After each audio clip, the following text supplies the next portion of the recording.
Kepala Staf TNI Angkatan Darat, Jenderal TNI Dudung Abdurrahman melakukan pengecekan terhadap sejumlah peralatan dan juga personil TNI Polri dan juga BPBD.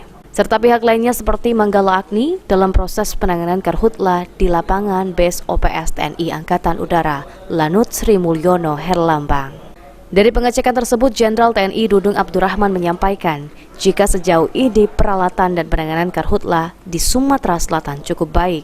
Namun, masih perlu ada yang perlu ditingkatkan karena ada beberapa lokasi titik api yang sulit terjangkau. Selain itu, Jenderal TNI Dudung Abdurrahman menyampaikan jika sejauh ini dirinya telah melakukan koordinasi dengan Gubernur Sumatera Selatan dan juga pengecekan langsung melalui udara terkait karhutla yang terjadi di Sumatera Selatan. Yang tadi kita cek ya, menurut saya sudah memadai.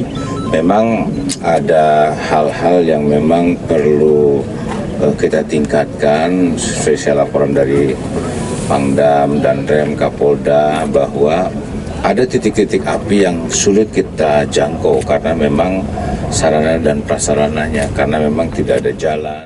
Kasat berharap agar karhutla yang terjadi di Sumatera Selatan tidak seperti tahun 2015 sehingga perlu adanya sinergitas antara TNI Polri dalam proses penanganan karhutla di Sumatera Selatan. Firman Hidayat, PAL TV.